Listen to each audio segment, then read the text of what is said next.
there will be laughter.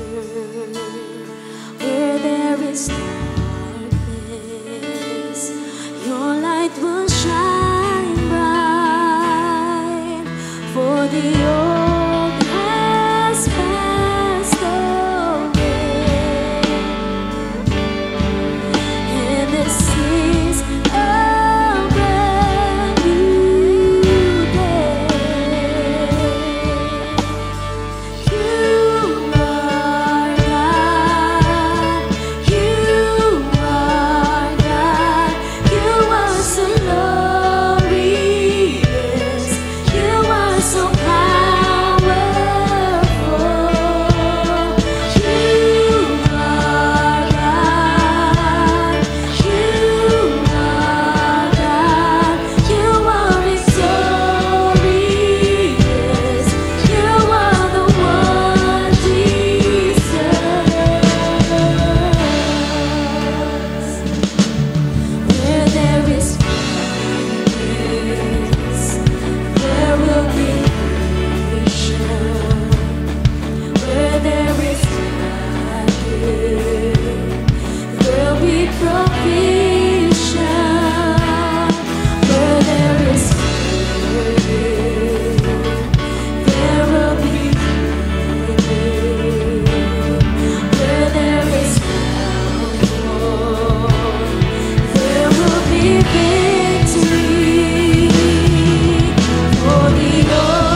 Praise the Lord, praise the Lord. Good noon, good morning, good afternoon, good evening. Nasaan man po kayong panig ng mundo ngayon, anong oras man po kayo, time slot ng atin pong mga online services nakakapanood. Gusto ko po kayong batiin ng isang pinagpalang araw ng linggo and I hope that you are all doing well. Kagaya ng lagi ko pong sinasabi, anuman po ang ating mga pinagdadaanan ngayon, gusto ko po sabihin sa inyo na mas marami pa rin po tayong mga bagay na dapat pong ipagpasalamat sa ating Panginoon. Bago po tayo mag-start sa ating fourth installment ng ating huling series sa taong ito na Born for You, pwede po bang i-type natin sa comment section, where are you watching right now? Saang bandang lugar ka sa Pilipinas o saang part ka ng mundo ngayon nakakapanood? I-type nyo po sa comment section para at least alam po natin kung saan na po nakakaabot ito pong ating online streaming every single Sunday. If you're watching from Manila, Marikina, Quezon City, Cainta, Antipolo, Pasig, San Mateo, Batangas, Cavite, i-type niyo po yan sa comment section. Or kahit saan panig kayo ng Pilipinas at mundo, i-type niyo yan para at least ma-encourage naman tayo. Hindi lang si Pastor, kundi yung team po natin behind this, na kung saan, nakakaabot na pala dito. At gusto ko po kayong batiin ng Merry Christmas and a Happy New Year. Today po, ito po yung last topic ng atin pong, or fourth installment. By the way, meron pa tayo next week, no? Ito po yung ating fourth installment ng ating huling series sa huling buwan ng taon, Born for You. Pwede po bang i-type sa comment section, Born for You? Patuloy po natin pinag-uusapan at sinasagot at alam ko naman ang nasagot na po natin ito unang linggo pa lang. Napakaganda na po ng ating mga topics, no? Why the birth of Christ matters to everyone. Bakit nga ba napaka-importante ng kapanganakan ni Jesus? Pinag-usapan na natin yan. First Sunday, second Sunday, third Sunday, fourth Sunday. Alam ko clear na sa atin at mas paliliwanagin pa po natin yan ngayon. Right now, bago po tayo mag-start, no, I want you to open your Bibles with me or your Bible with me sa John chapter 3 verse 6. Ayan. John chapter 3 verse 6. If you have your Bibles, kindly open it. Kung hindi naman, makikita naman po natin yun sa ating screen. Let me read with you sa New International Version.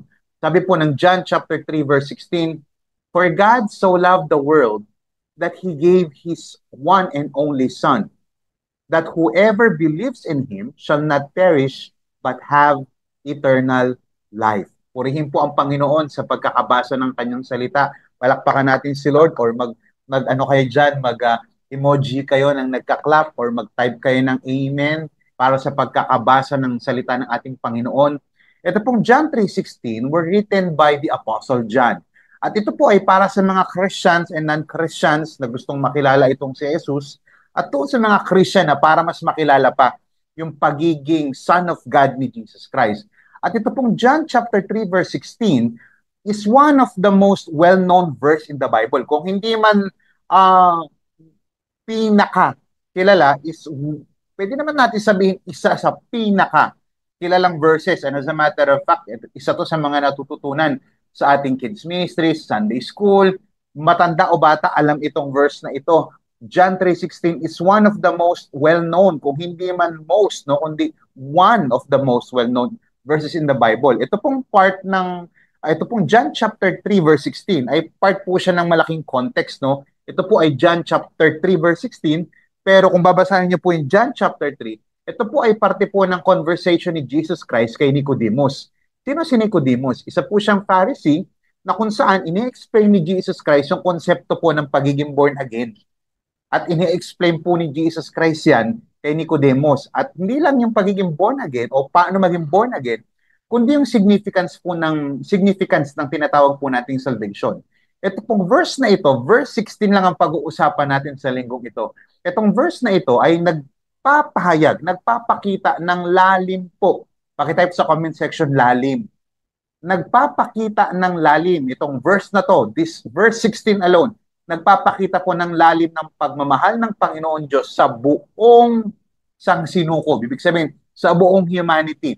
At ini-illustrate nitong verse 16 na ito kung gaano katindi yung sakripisyo na ginawa ng Ama na ipinadala niya yung kanyang anak na nag-sacrifice din si Jesus Christ para tubusin ang sanlibutan ito. Now, etong verse 16 na to na pag-uusapan natin sa ilang minutong pagpipreach ko po ngayong linggong ito, bago po tayo mag-celebrate ng Kapaskuhan, magandang maunawaan natin itong John 3:16 na ito. Ito pong NIV version na binasa ko, ito pong John 3:16, ay meron lamang 26 na salita. 26 verse. Ngunit walang ibang nag-iisang verse sa buong Bible na naging pagpapala pagdating po sa kaligtasan ng napakaraming kaluluwa. Ang John 3:16 po has been called the greatest verse in the Bible.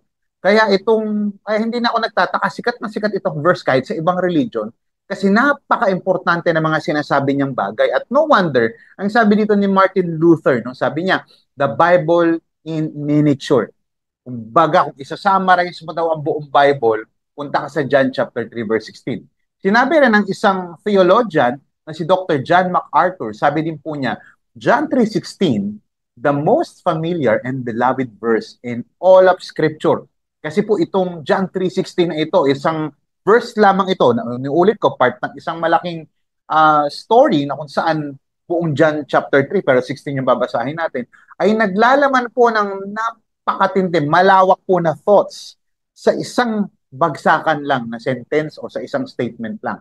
That is why today, join me in our topic entitled, The Four U's of God's Love. Apat po na letter U ng pag-ibig ng Diyos.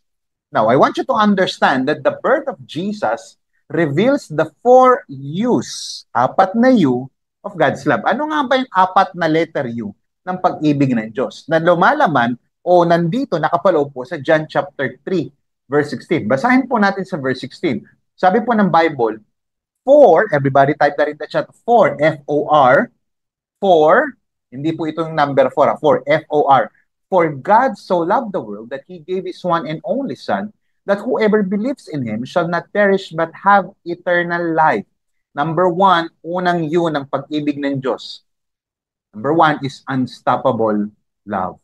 Come on, type that in the chat, unstoppable love. Ito pong salitang for, yung F-O-R, kapag ka-translate nyo po sa original language na Greek, lalabas po yung salitang gar. Pag sinabi pong gar, ito po isang transitive na verse, no? Conjunction, pwede rin po natin tawagin, na meron siyang sinasabi in transition.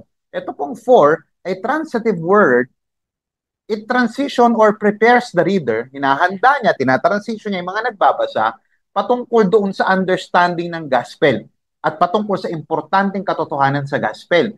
Gar, transitive, ito po ay for sa English, sa Greek gar, it transition or prepares the reader of the gospel to understand a very important truth. Now, para mas maunawaan yung sinasabi ko tsaka yung meaning ng gar, tignan nyo saglit yung immediate context niya. Yung binasa po natin kasi, John chapter 3, verse 16.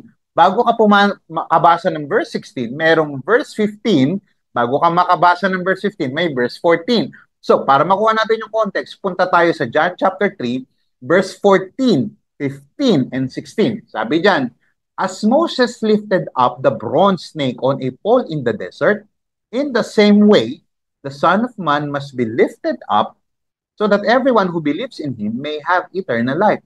For God so loved the world. So kaya sinabi ito ni Jesus Christ, for God so loved the world. May pinanggagalingan po siya. Ito pong verse 14, as Moses lifted up the bronze snake on the pole in the desert.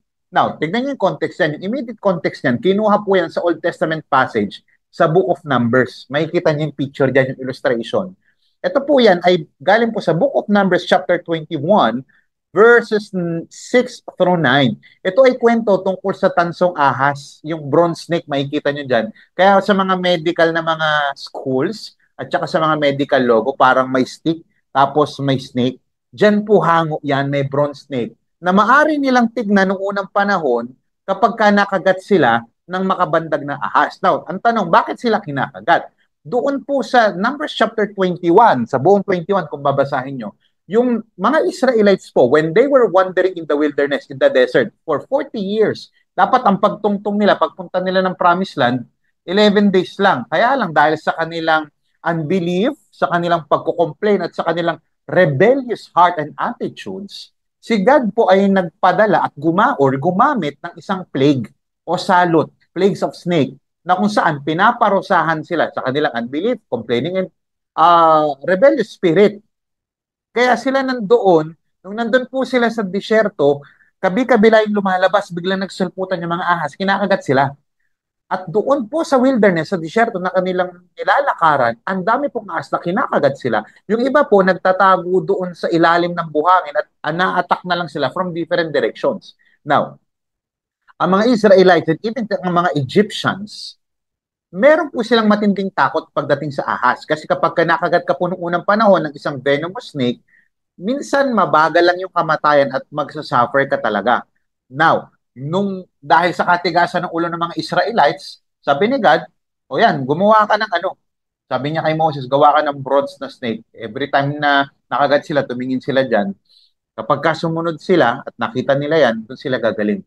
Ay yung pong mga mamamatay na at nakagat kapag sila ay sumunod sa utos na tignan iyon, ay sila po ay gagaling. Now, ito pong the serpent, yung serpent po sa stick, ano po yan na walang kinalaman dun sa serpent sa Genesis chapter 2, yung kung saan diniceive, Genesis chapter 3, diniceive yung si Adam and Eve. The serpent on the stick was a reminder. Ano yun? Alaala o pag-alala yung reminder sa kanilang kasalanan. Kaya sila nagsasuffer dahil sa kanilang kasalanan. Similarly, ang salvation natin ay nangyayari kapag tayo ay tumingin kay Jesus. Kaya sabi niya, as Moses lifted up the bronze snake on a pole in the desert, in the same way, the Son of Man must be lifted up, yung maipapako siya, maiaangat siya doon sa pole na yon so that everyone who believes in Him may have eternal life. For God so loved the world. Similarly, ang salvation po natin ay nangyayari kapag tayo ay tumingin kay Jesus Christ, believing, naniniwala na tayo ay ililigtas niya at nagpo-provide po ang ating Panginoon ng kagalingan. Hindi yung sa kanila physical death eh. Sa atin, mayroong physical death, pero meron din tayong spiritual death na tinatawag. Kagaya ng sinasabi ko this past few weeks, tayo po ay tinatawag na mga makasalanan. Meron po tayong cancer sa spirit at yun po yung sin. Now, when the bronze snake was hung on the pole, the Israelites, hindi nila alam yung fuller meaning nito. Na si Jesus Christ pala, yung ultimate na sacrifice sa ultimate na kagalingan nila ng Israelites, kundi ng mga tao. Kaya nung nakita nila, nung nandito si Jesus Christ, in-explain niya, ganun din yung mangyayari sa akin. Jesus explained na ang mga Israelites, kaya po sila gumaling from their sickness, dahil sa pagtingin doon sa pole na may bronze na snake, all believers today, yan ang application yan. Tayo ay maliligtas from sickness of sin by looking to Jesus o Jesus' death on the cross. Ang snake po, hindi yun yung nagpagaling sa kanila. Ang nagpagaling po sa kanila, yung belief nila kay God na sila'y pagagalingin kapag sila'y sumunod. Amen po. Kaya ano pwede po natin matutunan dito? That God will never run out of ways to save His people. Gumagawa si Lord ng paraan. Kaya po meron tayong tinatawag na ang pag-ibig ng Diyos for God, unstoppable love po ng ating Panginoon. Hindi po mauubusan ng paraan si Lord para tulungan ka, especially kapag anak ka niya. Kaya kung ikaw ay nag-aaral, nagtatrabaho, nagninegosyo, ikaw ay merong pamilya, may matindi kang pinagdadaanan sa iyong family, sa finances, sa iyong career, sa iyong kalusugan, sa school, sa relationship, even sa iyong spiritual life, gagawa at gagawa ang Panginoon ng paraan. Whether ito ay pagdidisiplina, that's God's love. He will discipline you. Para ano? Para tumingin ka, huwag ka tumingin dun sa mga nararamdaman mo. Mag-focus ka kay Jesus Christ. Inangat si Jesus Christ doon sa krus para tubusin ang ating mga kasalanan. Tayo ay mga recipient po ng unstoppable love ng ating Panginoon. And yung love po ng ating Panginoon ay hindi po nakadepende sa kabaitan natin. Nakadepende po ito sa kabaitan niya. Kaya po tayong mga mananampalataya ngayong Kapaskuhan, dapat ito pong verse na ito, mas lalo pong lumalim yung ating pangunawa sa pagmamahal po ng ating Panginoon at dapat mag-respond po tayo na may pagtitiwala at pasasalamat po sa ating Panginoon. Ang tanong, willing ba tayong yakapin ang pagmamahal na ito at i-share po natin sa iba? Alam nyo, kapag in-internalize po natin ngayong Kapaskuhan, ito pong unstoppable love ni Christ para sa atin, nai-empower po tayo para harapin ang mga problemang ating pinagdadaanan at nai-empower tayo na mamuhay na may purpose at i-extend po yung unstoppable and unconditional love ng ating Panginoon sa mga taong nakapalibot po sa atin. So kapag ikaw ngayon, feeling mo broken ka, tumingin ka lang sa taas. Why? Kasi yun po magpapakita yung cross, tumingin ka doon, yung sacrifice ni Jesus Christ, unstoppable yun. That's point number one, unstoppable love. Pwede po bang palakpakan natin ang ating Panginoon? Point number two, the birth of Jesus reveals the four use of God's love. Number one, unstoppable love. Pangalawa, for God so loved the world. Point number two is an equal love. For God so, pakitype nga po sa comment section, so. Ito pong so, galing po yun sa salitang Griego na putuos, na ang ibig sabihin po ay it is not a general love, but an emphatic love, of which there is none higher than this. Ibig sabihin, wala nang hihigit pa, walang kapantay, kaya nga unequal love. Kanina, unstoppable love. For, ngayon naman, so, for God, so love. Ibig sabihin po ng so, wala na pong tataas pa dyan, walang equal. Now, pakinggan niyo po itong mabuti. Ito pong salitang so, acts an ano po eh, ang role po niya dito sa statement na ito ay adverb. Okay, ulitin ko po. The word so acts as an adverb. Adverb para saan? Para i-modify yung verb na love. So, love. So, as an adverb, ito pong SO, yung word na ito, ini-express po niya, pinapakita po niya yung degree ng intensity ng verb. Meaning yung love. Yung word na love, yan yung adverb o yung verb. Yung so, adverb po siya. Pinapakita ng so yung degree ng intensity nung word na love. Sa makatuwid, pinabibigat pa ng so yung hutuos, yung kasunod niyang word. Ay, ang kasunod niya love. Mabigat na nga yung love, pinabibigat pa niya lalo yung love para ipakita na walang kapantay itong love na ito. Ang matindi, ito pong Greek na ito, kumbaga, kung ipaparaphrase natin to, parang ganito, for God so loved the world, not only did God love the world, but He intensely, kung ipaparaphrase mo yan intense na pagmamahal ng ating Panginoon. Ito pong verse na ito, hina-highlight po yung lalim ng uniqueness, yung pagiging kakaiba ng pagmamahal ng ating Panginoon. At hindi lang kakaiba, kundi yung unequaled and unmatched sa history. Ito pong pag-ibig ng ating Panginoon, sobrang lawak po niya, and sa sobrang lawak, He was willing to give up precious gift para sa atin. Ano yun? Sino yun? His one and only Son for the salvation of a sinful and undeserving world. Para lamang po sa kaligtasan ng makasalanan at hindi po talaga tayo deserving. Last week, pinag-usapan na natin yan. Justice, mercy, grace. At mga kapatid, sabihin ko po sa inyo, hindi po ito yung give and take na love. Ito po ay sacrificial love that goes beyond human understanding. Hindi mo maunawaan para mas mapalapit tayo dun sa pangunawa natin na ito ay hindi give and take eh. Wala tayong ambag dito na kabutihan. Ang naambag lang natin sa kaligtasan natin ay ating pagiging makasalanan. Lahat ng kabutihan, si Lord ang gumawa noon. Kaya sacrificial love. It goes beyond human understanding. Para at least mag-grasp po natin siya. Tignan nyo saglit itong kwentong ito. Imagine nyo to. Just try to imagine. Meron isang tatay na merong nag-iisang anak na mahal niya yung anak niya. Okay? Mahal na mahal ng tatay yung kanyang anak. One day, yung tatay, nalaman niya na merong mga grupo ng mga kriminal na nasa death row at nag-aantay na lang po sila ng execution. Ito mga criminal na ito ay guilty po sila, as in guilty, they found guilty sa mga terrible, sa mga nakakatakot, sa mga brutal na krimen. Kagaya ng pagre-rape, pagpatay, pang-massacre. As in, grabe yung krimen. Just try to imagine gano'ng kalala na krimen yung nalaman ninyo. Gano'ng mas malala pa doon. These criminals are guilty with terrible crimes. Yet, yung tatay, he was moved with love and compassion. He offers his son's life. Inoffer niya yung buhay ng kanyang anak in exchange sa freedom ng mga kriminal, ng mga guilty criminals. Knowing, alam niya na yung kanyang anak, yun yung magbabayad ng ultimate price para isave lang yung mga mama na kriminal na hindi naman nila deserve ito. Kaya kapag kaisipin mo, ano ba yung kwento mo, pastor? Ang hirap naman intindihin, tsaka ang weird, tsaka bakit it is beyond human comprehension. Yung po yung sinasabi ko sa inyo, ganun yung ginawa ng ating Panginoon Diyos sa atin nung isinugo niya yung kanyang bugtong na anak na si Yeso Kristo. Ito pong storyang binanggit ko, itong yung tatay na sinend niya yung kanyang anak kapalit ng buhay ng mga kriminal, ganun po yung pag-ibig ng ating Panginoon. Unequal, walang papantay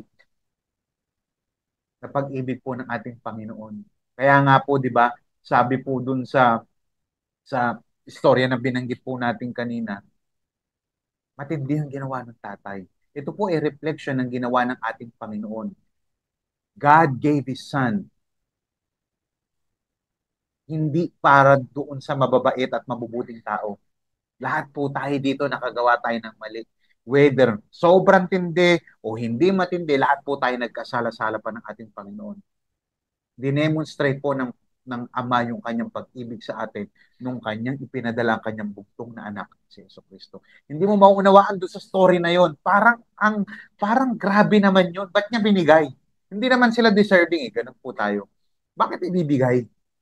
Bakit isusugo? Hindi naman tayo deserving. We are, we deserve hell. We deserve the punishment. Buti na lang may pagmamahal. Buti na lang unequal. Walang kapantay ang pagmamahal ng ating Panginoon. Kaya sabi nga ni Dr. John W.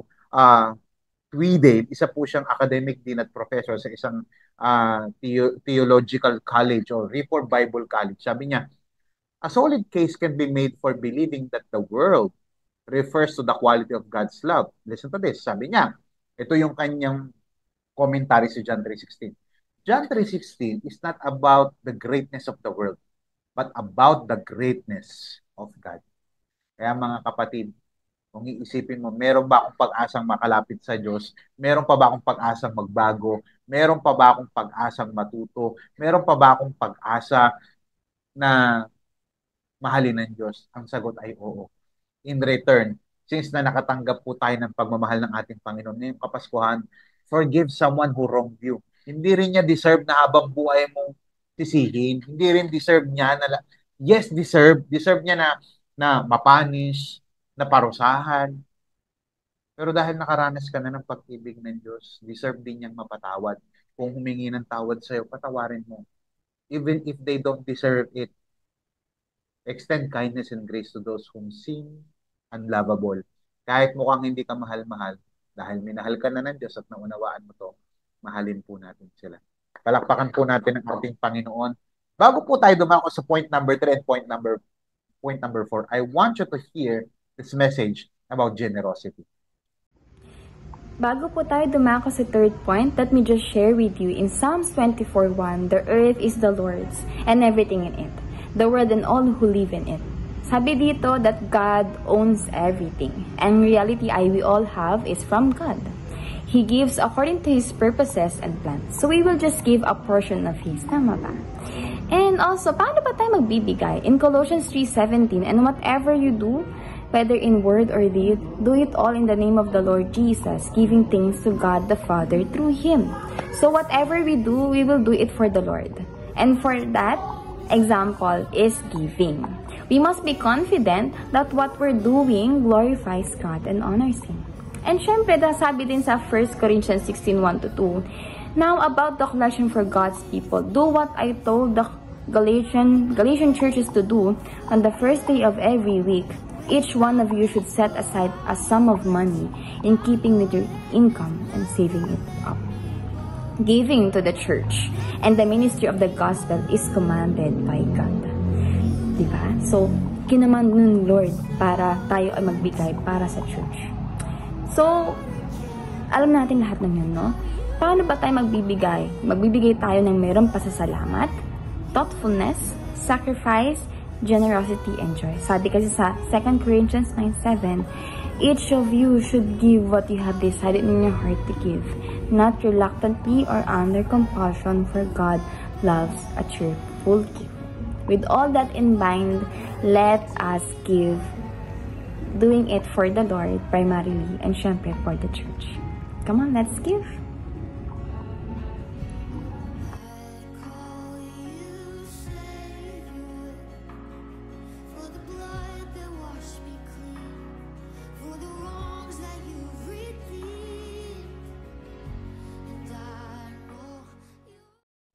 Praise God, praise God. Ang ating pong pinag-uusapan ngayon ay patungkol pa rin po sa birth of Jesus Christ na kung saan sa John 3:16, yung nire-reveal po yung apat na letter U ng pag-ibig ng Diyos. Kanina po, unstoppable love. Pangalawa, unequal love. Pangatlo po, sabi ng verse 16, For God so loved the world that He gave His one and only Son. Binigay niya yung kanyang kaisa-isang anak. Point number one, unstoppable love. Pangalawang yung unequal love. Pangatlo, unselfish love. Sabi po ng he gave sa Griego ay idukin. Ibig sabihin po niya, a love that costs.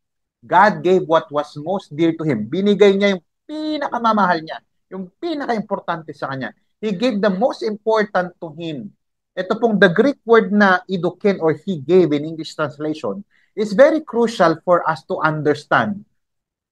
Crucial po ito. Bakit? Kasi importante yung matutunan natin ito para makita natin, maunawaan natin yung intensyon ng Diyos patungkol dito sa passage na ito. Sinabi lang ng idukin or he gave na ito ay hindi sentimental feeling na, I love you. Hindi ito yung basta feeling lang. Pero ito yung love na hindi sentimental of feelings. Ito po ay love na desisyon at commitment, meaning love at all cost. God gave what was most dear to Him. He gave the most important to Him. That He gave. Honestly, ang mundo po, hindi po nila masyadong nauunawaan yung patungkol po sa pagbibigay kasi naturally ang tao madadamot. You and me are naturally greedy. Pagdating pa lang sa kainan, ano unahin mo? Yung mas marami, yung talagang kahit hindi mo agad kayang ubusin, basta makakuha ka marami kapag hatian, gusto mo lagi, pinakamalaki sa'yo. Kasi naturally, ang tao, madamot. Naturally, ang tao, greedy. Kaya ang konti lang ang nakakaunawa nito. Kaya po natin binabahagi ito for us to understand yung unselfish love ng ating pong Panginoon. Kasi most of giving po natin ngayon ay karamihan, wala naman pong element ng sacrifice. Ibibigay mo lang yung nagbigay ka pero walang sakripisyo doon.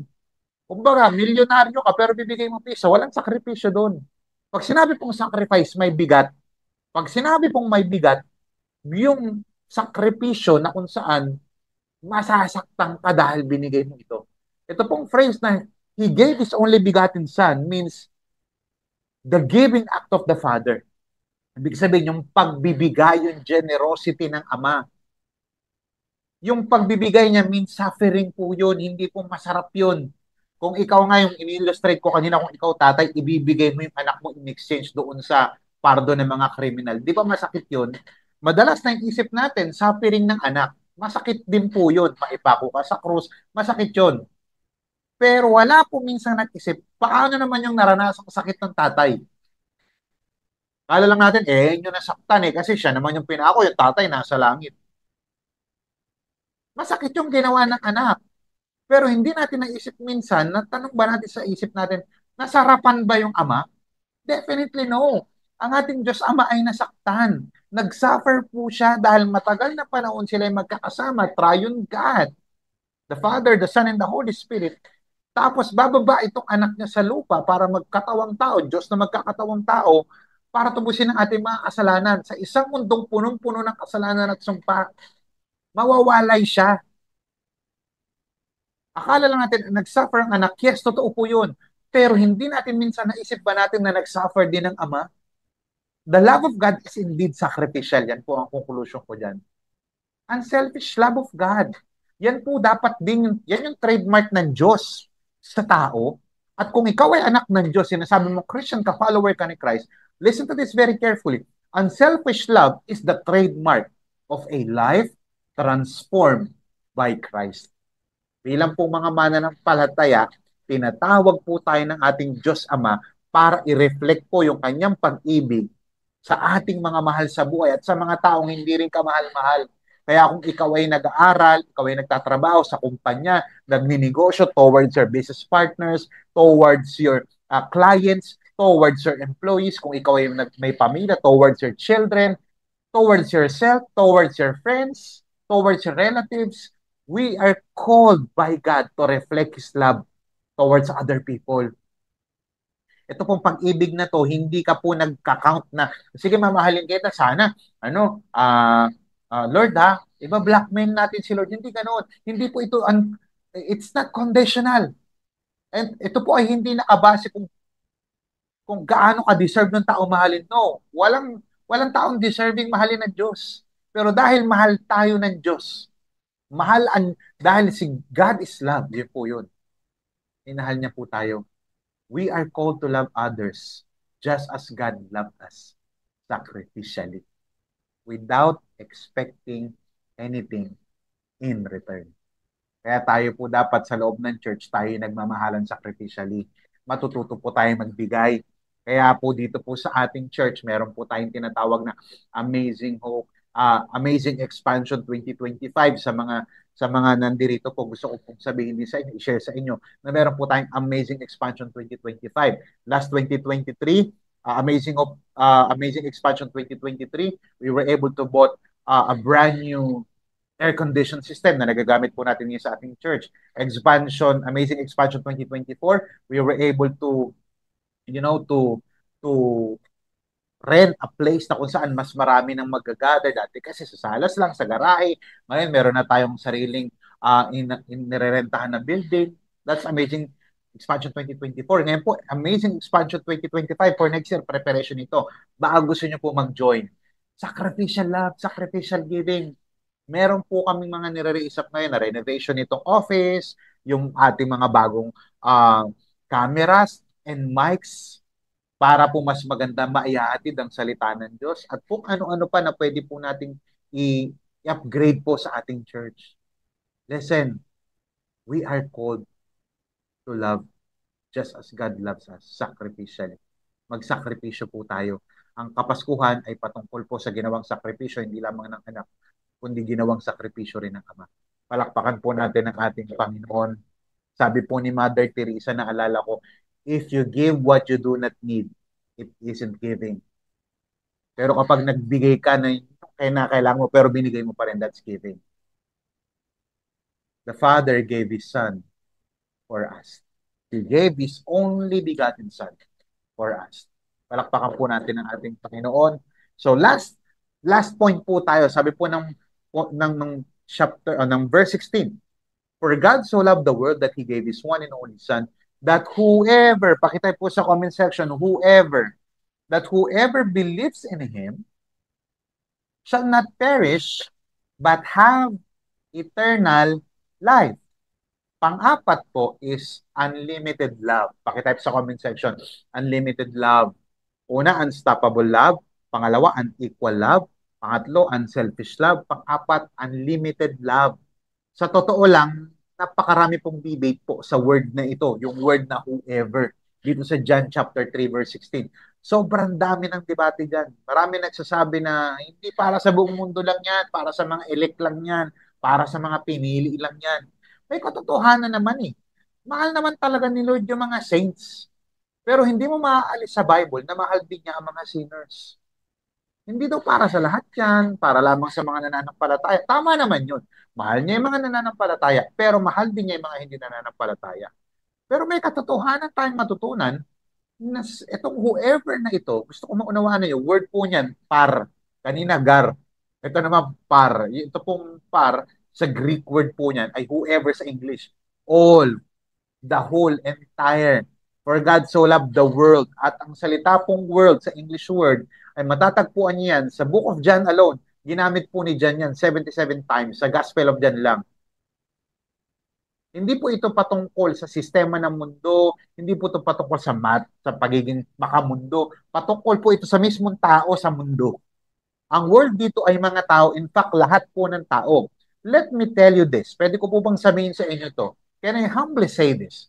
That God's love is not exclusive, but inclusive. God loved a world of saints. Mahal po ng ating Panginoon ang mundo ng mga santo, ng mga niligtas. Tama naman yun. But even sinners, God loves even the sinners. Whoever believes, kasama ka, kasama yung katabi mo manood, kasama yung tinag mo, kasama yung tatay mong lasinggero, yung nanay mong lasinggera, yung tatay mong lasinggero, yung nanay mong sugalera, yung tito mong chismosa. Sa makatuwid, mahal ni Lord lahat ng tao, included sa pagmamahal ni Lord. Pakinggan niyo itong maigi. Mahal ni Lord ang girl, boy, bakla, tomboy. Mahal ni Lord ang lahat. Kagaya ni Paul, kahit sino pa, mahal ni Lord yan. Kagaya ni Paul of Tarsus, si Apostle Paul, na persecutor at killer ng mga Christians, ay dapat matutunan natin at ma-realize natin, mahal din po sila ni Lord. Kaya nga, dahil sa tindi ng pagmahal ni Lord, ito pong si Paul ay na born again. Mag-isip ka ngayon ng pinakamasamang tao na kilala mo. At sasabihin ko sa'yo, mahal din sila ni Lord. Even yung pinakamalalang terorista, mahal po ni Lord yun. Namatay din si Lord para sa kanila. Kaya lang ito ang dividing factor. Hindi porket mahal sila ni Lord, ligtas na sila. Yes, mahal sila ni Lord, but they need to acknowledge that Jesus Christ is their Savior. They need to surrender their lives. Doon nagkakatalo. Mahal ni Lord lahat, pero ang naliligtas lang yung mga tao na nananampalataya sa Panginoon Diyos sa pamamagitan ni Jesus Christ. Romans 5:8, but God demonstrates His own love for us in this, while we were still sinners, Christ died for us. Kapatid, kahit anong baho ng buhay mo, kahit gaano karumi, kahit gaano kabigat ang nagawa mong kasalanan, kahit gaano kadilim, kasama ka sa pagmamahal ni Lord. Kahit gaano kadilim ang nakalipas mo, kahit gaano kapait ang pinagdadaanan mo, at kahit gaano ka kaluko-luko, kasama ka sa pagmamahal ni Lord. Do not look at yourself. Look to the Son. Huwag mong tignan yung sarili mo. Tignan mo ang Diyos. Kasi kung titignan mo ang sarili mo, you will live in darkness. You will continually live in darkness. Pero kung titignan mo ang Panginoon, may pangako ang Panginoon. Whoever believes will never perish and have eternal life. Magkakaroon pa ng buhay na walang hanggan. Kaya ngayon, take a moment to reflect on the greatness of God's love. Let that sink in your life, in your heart, in your mind. That He sent Jesus Christ to die for you personally. Do you believe that you are loved by God? At kung naniniwala ka, type mo sa comment section, yes, I believe. Kung naniniwala kang mahal ka ng Panginoon, let that truth replace any feelings of unworthiness and shame in your life right now. In conclusion, the birth of Jesus reveals 4 use of God's love. Unstoppable love, unequal love. Kung nag-take notes ka, pwede bang i-type mo sa comment section, unstoppable love, unequal love, unselfish love, unlimited love. Let's conclude this message by going back to the background of this. Numbers chapter 29 verse 6 through 9. Ito yung sinabi ko kanina doon sa verse 14. Kagaya ni Moses nung blah blah blah, inangat yung bronze na snake. Ito po yung context nun. Balik tayo sa Numbers, mga bilang 21 sa 1-9. Dahil sa katigasan ng mga Israelites, dahil sa kanilang complaining, unbelief at rebellious spirit towards God, kaya sabi ng verse 6, dahil dito, pinadalhan sila ni Yahweh ng mga makamandag na ahas at maraming Israelita ang natuklaw na mga ito at namatay. Pinarusahan sila ni Lord. Sabi ng verse 7, kaya ngayon, lumapit sila, sino sila? Yung mga Israelita ang natira pa. Lumapit sila kay Moises.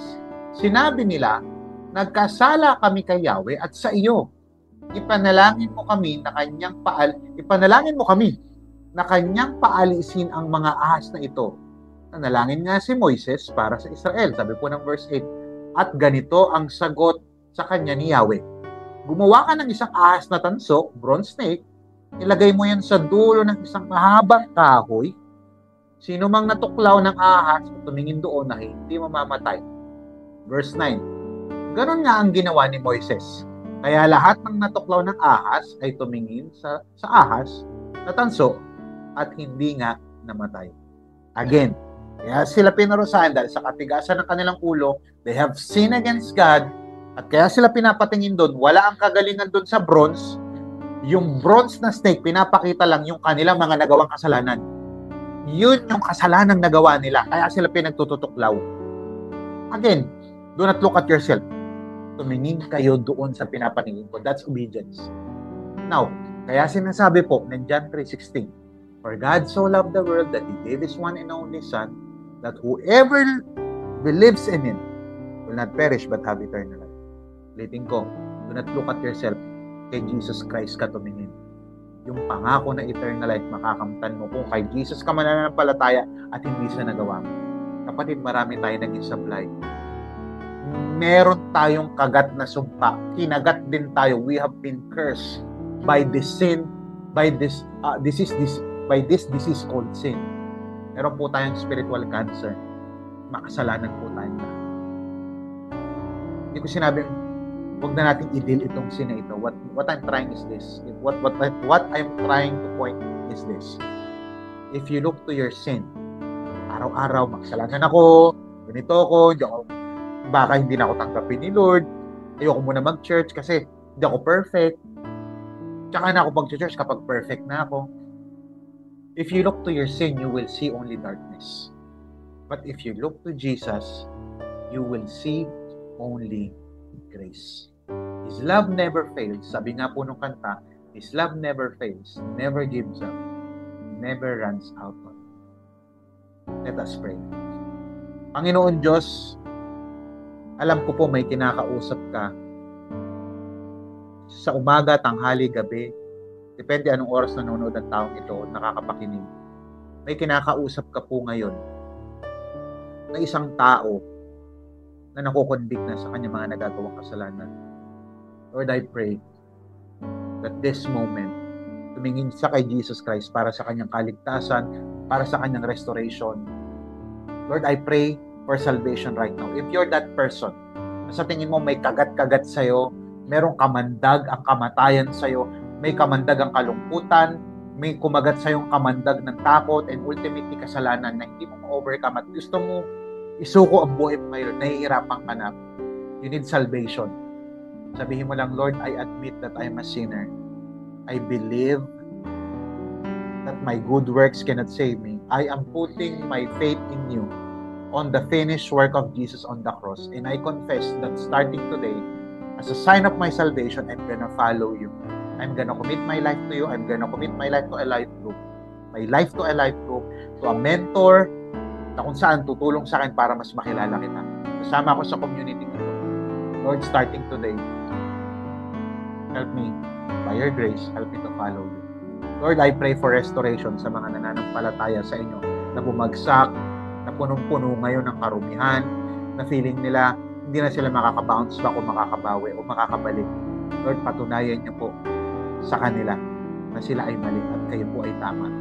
Na walang sino mang napalayo sa iyo ang hindi mo kayang ayusin once na aminin nila na kinakailangan ka nila. Lord, alam ko mahal mo sila.